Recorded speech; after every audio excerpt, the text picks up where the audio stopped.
Magandang umaga mo muli sa inyong lahat. Malugon na pagtanggap sa St. Joseph Parish Gagalangin sa ika-6 ng umagang banal na misa na may liturhiya ngayong araw ng Biyernes sa ika-18 linggo sa karaniwang panahon at paggunita kay San Dominic, Pari. Tumayo po ang lahat at tayo makiisa sa Eucharistikong pagdiriwang na pamumunuan ng ating Kura Paroko, Reverendo Padre Douglas D. Badong. Pag ng Panginoon, buong bayan ngayon'y nagsisipon upang pagsaluhan ang kaligtasan, handog ng Diyos sa tanan. Upang pagsaluhan ang kaligtasan, handog ng Diyos sa tanan. Sa ngalan ng Ama at ng Anak at ng Espiritu Santo, Amen. ang pagpapala ng ating Panginoong Hesu Kristo, ang pag-ibig ng Diyos Ama, at ang makikipagkaisa ng Espiritu Santo naway sumainyong lahat. At sumaiyo rin. Mga kapatid, aminin natin ang ating mga kasalanan upang tayo'y maging marapat gumanap sa banal na pagdiriwang.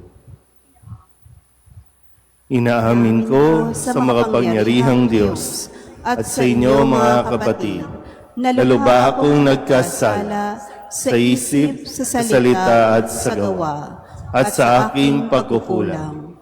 Kaya isinasamo ko sa mahal na Birheng Maria, sa lahat ng mga anghel at mga banal, at sa inyo mga kapatid, na ako'y panalangin sa Panginoong ating Diyos. Kawaan tayo ng makapangyarihang Diyos, patawarin tayo sa ating mga kasalanan at patnubayan tayo sa buhay na walang hanggan. Amen. Panginoon, kaawaan mo kami. Panginoon, kaawaan mo kami. Kristo, kaawaan mo kami. Kristo, kaawaan mo kami. Panginoon, kaawaan mo kami. Panginoon, kaawaan mo kami. Manalangin tayo. Ama naming makapangyarihan, ang iyong sambayanan naway tuwangan ng ulirang pamumuhay at pagdalangin ni Santo Domingo.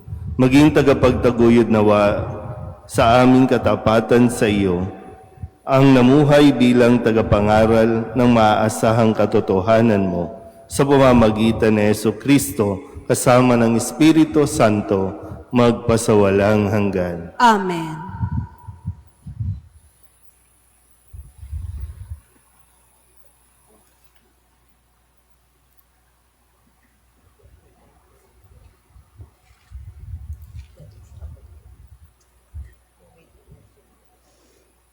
Pagbasa mula sa aklat ng Deuteronomio. Sinabi ni Moises sa mga tao, isipin ninyo kung may naganap ng tulad nito, nasaksihan o nabalitaan man lamang mula ng likhain ng Diyos ang daigdig. Maliban sa inyo, sino pa ang nakarinig sa tinig ng Diyos mula sa haliging apoy at nananatiling buhay? Sinong Diyos ang naglabas ng isang buong lahi mula sa isang bansa upang maging kanya sa pamamagitan ng pakikipagkasubukan ng kapangyarihan, ng kababalaghan, ng digmaan, at ng makapangyarihang mga gawa tulad ng ginawa ng Panginoon sa Ehipto? Ang mga pangyayaring ito'y ipinamalas niya sa inyo upang maniwala kayo na walang ibang Diyos maliban sa Kanya. Mula sa langit, nagsalita siya sa inyo upang kayo'y turuan. At dito sa lupa, nagsalita siya mula sa apoy. At dahil sa pag-ibig niya sa inyong mga ninuno, hinirang niya kayo at sa pamamagitan ng Kanyang kapangyarihan ay inilabas kayo sa Ehipto. Pinuksa niya ang mga bansang mas malakas sa inyo upang maluwag kayong makapanirahan sa lupaing ibinigay niya sa inyo ngayon. Dahil dito, dapat ninyong malaman na sa langit at sa lupay walang ibang Diyos liban sa Panginoon. Kaya nga, dapat ninyong sundin ang kanyang mga utos at tungtuning sinasabi ko sa inyo ngayon. Sa gayon, mapapanuto kayo at ang lahing susunod sa inyo. Magtatagal kayo habang panahon sa lupaing ibinigay niya sa inyo. Ang salita ng Diyos. Salamat sa Diyos. Sa lahat ng ginawa mo, magbubulay-bulay ako. Sa lahat ng ginawa mo, magbubulay-bulay ako. Kaya aking babalikang gunitain ang ginawa, ang maraming ginawa mong tunay na kahanga-hanga. Sa lahat ng ginawa mo, ako'y magbubulay-bulay. Magbubulay-bulay ako sa diwa ko at isipan. Sa lahat ng ginawa mo, magbubulay-bulay ako. Ang daan mo, Panginoon, ay tunay na daang banal at wala ng ibang Diyos na sa iyo'y ipapantay. Ikaw ang Diyos na ang gaway tunay na kahanga-hanga. Iyang kadakilaan mo'y nahayag na sa nilikha. Sa lahat ng ginawa mo, magbubulay-bulay ako. Dahilan sa iyong lakas, mga hirang mo'y tinubos, ang lahat ng maangkan ni Jose at ni Jacob. Ikaw, O Diyos, ang nanguna sa bayan mong parang kawan, si Moises at Aaron, iyaong iyong naging kamay. Sa lahat ng ginawa mo, magbubulay-bulay ako.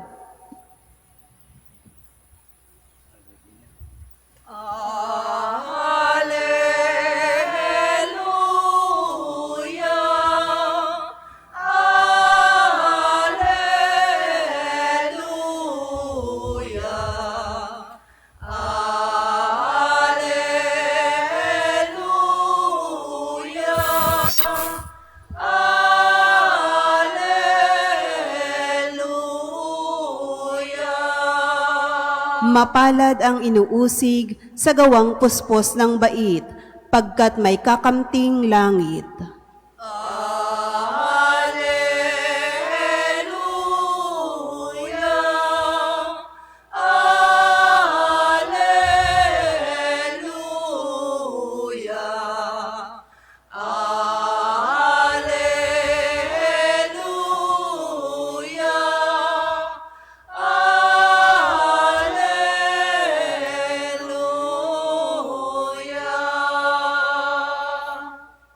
Sumainyo ang Panginoon. At sumaiyo rin. Ang mabuting balita ng Panginoon ayon kay San Mateo. Papuri sa iyo, Panginoon.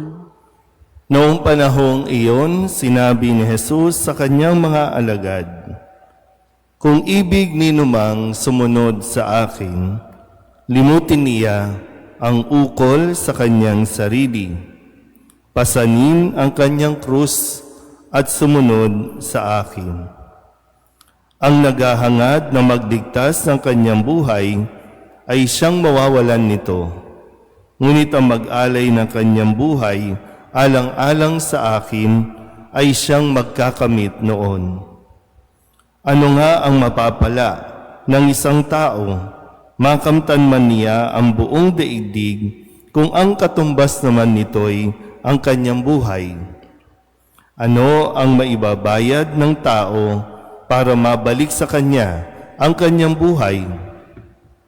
Sapagkat darating ang anak ng tao na taglay ang dakilang kapangyarihan ng kanyang ama at kasama ang kanyang mga anghel.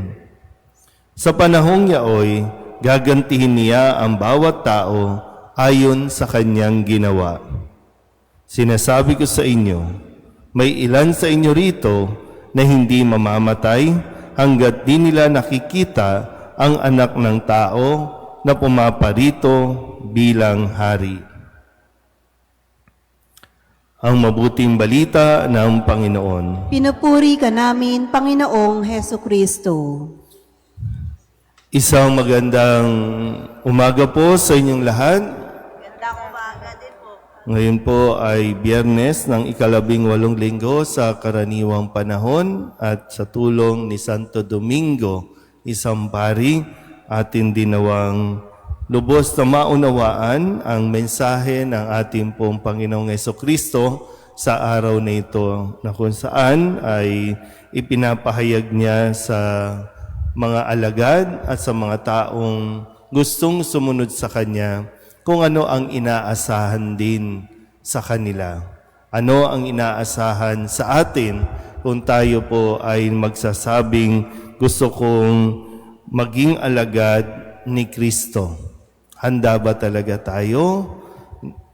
Ipinapaunawa kasi dito kung ano ang kailangan nating gawin. Hindi kasi ito basta-basta, hindi rin ito para bang ang pagiging alagad ni Kristo ay hindi isang mana, hindi isang privilege, o kaya naman hindi ito isang karapatan na po pwede nating i-demand. Dahil ang pagsunod kay Kristo, nangangailangan ng mga bagay na sa atin po mismong sarili ng pagsuko o yung tinatawag nating renunciation. At yun yung hinihiling ni Kristo sa kanyang mga alagad. Sabi nga po, ang ibig sumunod sa akin. Sino man ang ibig sumunod sa akin, hindi ito sapilitan. Hindi ito by force na kailangan maging alagad ka. Kailangan manggaling sa atin din, malinaw sa atin kung ano ang papasukin natin, kung ano ang panunumpaan natin. Dahil sabi ni Kristo, unang-una yung self-denial. Limutin ang ukol sa kanyang sarili. Yung intention. Ano bang intention? Bakit gusto mong maging alagad ni Kristo? Dahil laging sinasabi ni Kristo na darating ang kanyang paghahari. At yung inaakala ng karamihan na pagdating sa Jerusalem, ipoproclaim na siya bilang hari o bilang presidente. So kaya lahat nagdidikitan. Kaya nililinaw ni Kristo na malinaw ba sa inyo? Baka kasi yung mentality o pag-iisip ng tao na kaya gustong sumunod kay Kristo, siyempre, para meron tayong partido, malakas si Kristo Pero dito sabi niya, self-denial. Limutin ang ukol sa kanyang sarili. So, ang lagi at ang tanging intensyon ay makapagbigay ng sarili. Hindi uunahin, hindi iisipin ang pansariling kapakanan, ang sariling dahilan. Yung parang, kaya ako magiging alagad ni Kristo, para yumaman ako. Kaya gusto kong sumunod kay Kristo, para mas malakas yung kapit ko. So, naiintindihan ba yung bagay na paglimot ng ukol sa kanyang mga sarili? Naiintindihan ba natin yun? Yung, sabi ko ang iisipin lagi, ang uunahin lagi, yung kapakanan ng ating kapwa. Kapakanan ng iba, yung labas sa iyo. Kasi makakaasa din naman tayo na kung uunahin yung tayo mismo, kung uunahin natin yung para sa kapwa, kung iisipin at tatanungin mo, paano naman ako? Ang Diyos ang bahala sa atin. Kaya nga yung pangako din dito na pagdating ng araw, ang bawat isa ay gagantihan ayon sa ating ginawa. Gagantihan, mayroon din namang, yung effort natin, mayroon din namang biyaya galing sa Diyos. Sa atin, kaya natin gusto maging alagad para magkakotse, para magkatrabaho, para magkabahay at lupa, at kung ano-ano pang mga material na bagay para sa sarili. Laging inuuna ang sarili. Para kay Kristo, huli ang sarili. Kung pwede nga lang, wag nang para sa sarili, para sa iba na lang. Magsasakripisyo para sa kaligayahan ng iba. Magsasakripisyo ka para sa kaligayahan at mabuting buhay para sa anak mo, hindi para sa sarili. Kasi baka madalas, sinasabi, paano naman ako? Sarili ko naman. Unahin ko naman yung aking sarili. Pero para kay Kristo, siya ang bahala ng kung ano man yung para sa atin. Pero yung panawagan niya, matuto tayong lumimot ng ukol sa atin o pansarili nating mga pangangailangan. Hindi ito magiging madali, pero kailangan natin pag-isipan ng mabuti. Huwag lang yung ngayon na parang ang hirap naman. Dahil pagkatapos ng mga hirap na ating pong mararanasan, mayroong kaligayahan para sa mga taong handang sumunod kay Kristo. Amen?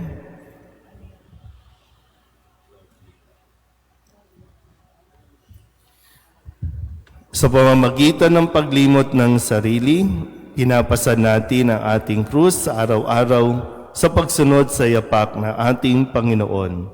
Manalangin tayo upang mapawi ang pagiging makasarili na naghihiwalay sa atin sa Diyos.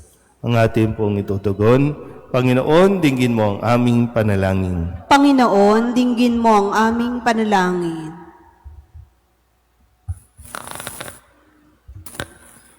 Ang Santo Papa at mga obispo naway pasanin ang kanilang krus ng pastoral na pagkalinga at tungkulin na walang makasariling sakripisyo. Manalangin tayo sa Panginoon. Panginoon, dinggin mo ang aming panalangin. Ang lahat ng tumanggap ng bigat ng tungkuling publiko naway lumago sa pag-ibig ng Diyos sa pamamagitan ng kanilang responsable, totoo at malinis sa pagsasagawa ng kanilang mga tungkulin. Manalangin tayo sa Panginoon. Panginoon, dinggin mo ang aming panalangin. Buong puso nawa nating suportahan ang pagsulong ng katotohanan at labanan ang pagpatagong impluensya ng kasamaan. Manalangin tayo sa Panginoon. Panginoon, dinggin mo ang aming panalangin. Ang mga biktima ng opresyon naway magtamo ng katarungan, kalayaan at kapayapaan. Manalangin tayo sa Panginoon. Panginoon, dinggin mo ang aming panalangin. Ang mga nagdusa at namatay para sa pananampalataya naway umani ng makalangit na gantimpala. Manalangin tayo sa Panginoon. Panginoon, dinggin mo ang aming panalangin. Idulog din natin sa Panginoon ang ating mga personal na kahilingan at mga panalangin para sa ating mga pamilya, kasama din ang mga kahilingan ng mga nanonood sa online. Lahat ng mga misang pasasalamat, special na intensyon, agarang paggaling ng mga may sakit, tang lahat ng mga kaluluwa na inihiling na ipagdasal sa misang ito.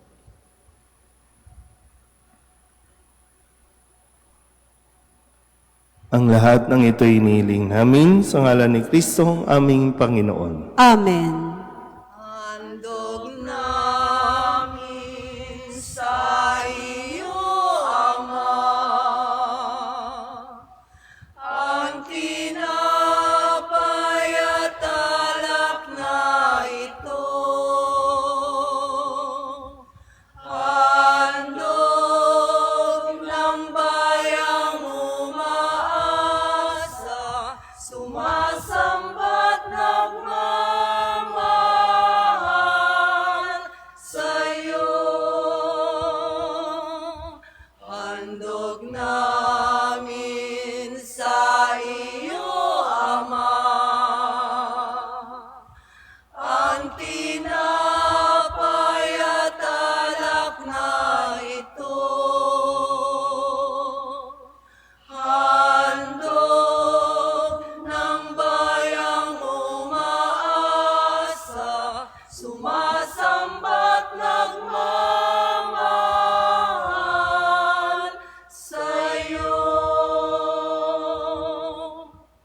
Manalangin kayo mga kapatid upang paghahain natin ay kalugdan ng Diyos amang makapangyarihan. Tanggapin nawa ng Panginoon itong paghahain sa iyong mga kamay, sa kapurihan niya at karangalan sa ating kapakinabangan at sa buong sambayanan niyang banal. Ama naming lumikha, ang mga inihain naming panalangin ay tunghayan mo pakundangan sa pakiusap ni Santo Domingo sa katatagang dulot ng paghahain ito.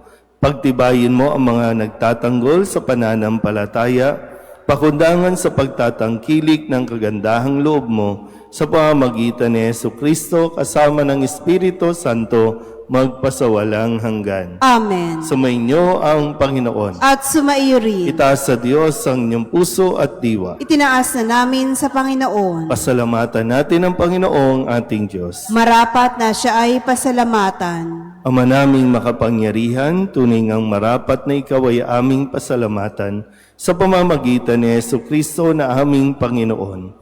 Ngayong si Santo Domingo ay pinararangalan sa pamumuhay niyang totoong uliran at pagiging maaasahan sa panunungkulan, kaya't si Jesucristo na maaasahan sa katapatan ay inihahayag sa pangangasiwa sa sambayanan. Ang malasakit ng mga ulirang tagapangasiwa noon ay nagpapatuloy magpahanggang ngayon sa mga panalangin kanilang iniuukol kaysa ng sambayanan mong dito'y nagtitipon.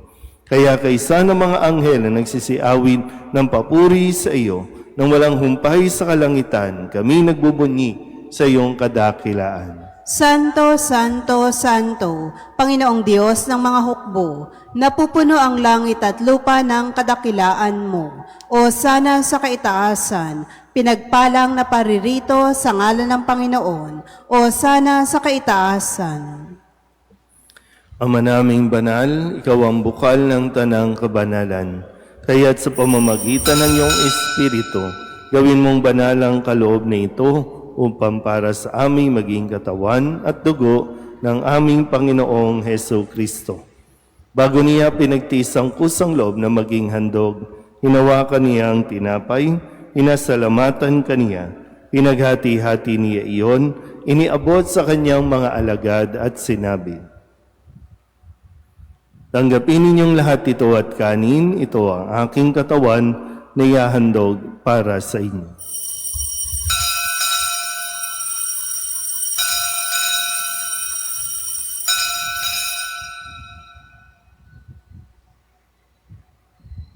Gayun din naman nang matapos ang hapunan, inawakan niya ang kalis, muli kaniyang pinasalamatan. Iniabot niya ang kalis sa kanyang mga alagad at sinabi, tanggapin ninyong lahat ito at inumin. Ito ang kalis ng aking dugo ng bago at walang hanggan tipan.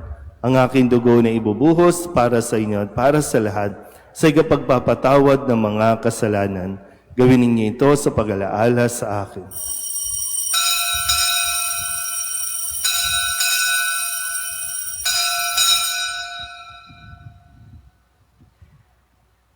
Ipagbunyi natin ang misteryo ng pananampalataya. Si Kristo'y namatay, si Kristo'y nabuhay, si Kristo'y babalik sa wakas ng panahon. Ama, ginagawa namin ngayon ang pag-alaala sa pagkamatay at muling pagkabuhay ng iyong anak. Kaya tiniaalay namin sa iyo ang tinapay na nagbibigay buhay at ang kalis na nagkakaloob ng kaligtasan. Kami nagpapasalamat dahil kami iyong minarapat na tumayo sa harap mo para maglingkod sa iyo.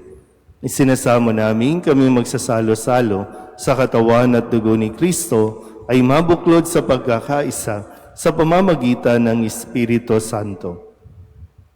Ama, lingapin mo ang iyong simbahang laganap sa buong daigdig. Puspusin mo kami sa pag-ibig kaysa ni Leo na aming Papa at ni Jose na aming obispo at ng tanang kaparian. Alalahanin mo rin ang mga kapatid naming nahimlay na may pag-asang sila'y muling mabubuhay, gayon din ang lahat ng mga pumanaw. Kawaan mo sila at patuloyin sa iyong kaliwanagan. Kawaan mo at pagindapating kaming lahat na makasalo sa iyong buhay na walang wakas. Kaysa ng mahal na Birhen Maria na ina ng Diyos, ng kabiyak ng puso niyang sa San Jose.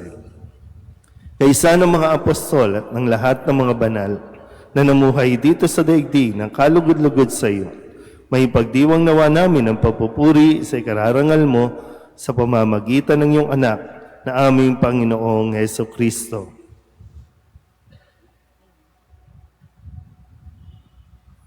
Sa pamamagitan ni Kristo, kasama niya at sa Kanya, ang lahat ng parangal at papuri ay sa iyo, Diyos Amang makapangyarihan, kasama ng Espiritu Santo, magpasawalang hanggan. Amen.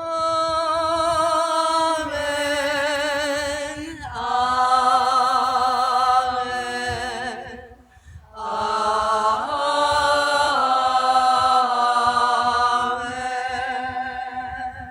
Sa tagabili ng mga nakagagaling na utos at turo ni Jesus sa Panginoon natin na Diyos, ipahayag natin ang lakas loob. Ama namin, sumasalangit ka, sambahin ang ngalan mo. Mapasa amin ang kaharian mo, sundin ang loob mo dito sa lupa para nang sa langit.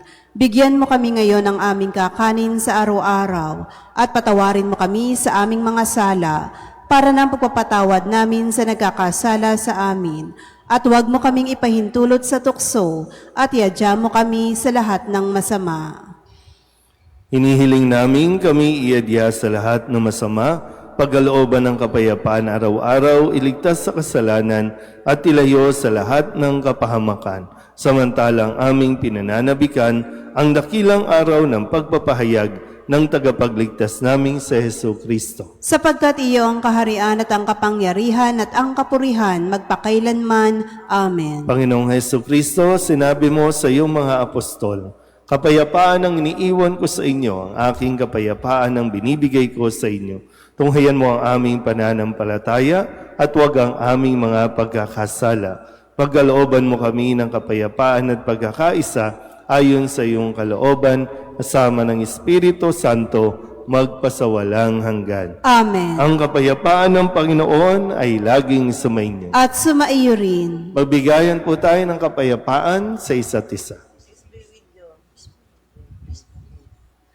Kordero ng Diyos na nag-aalis ng mga kasalanan sa sanlibutan, maawa ka sa amin.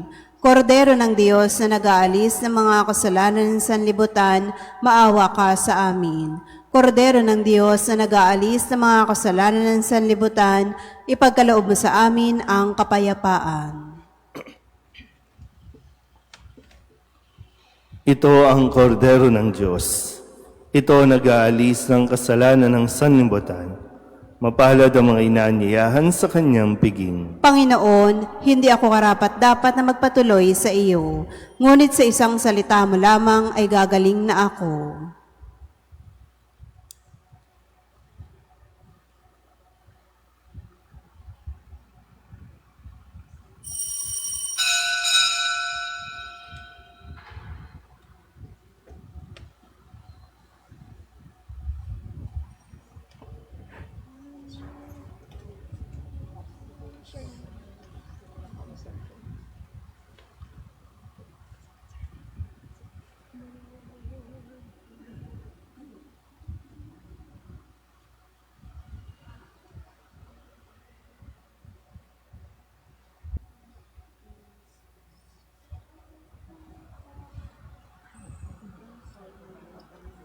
Tumayo na po ang lahat.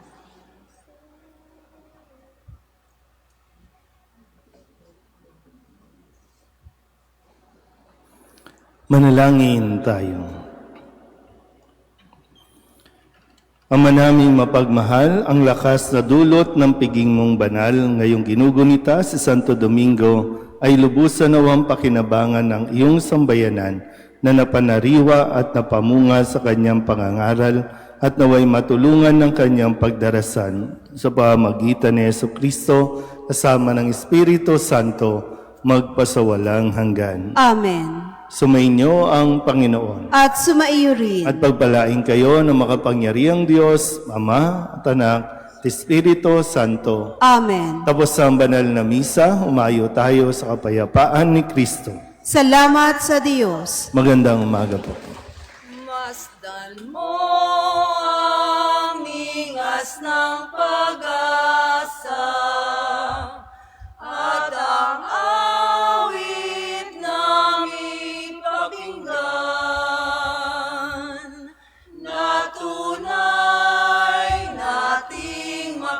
kamta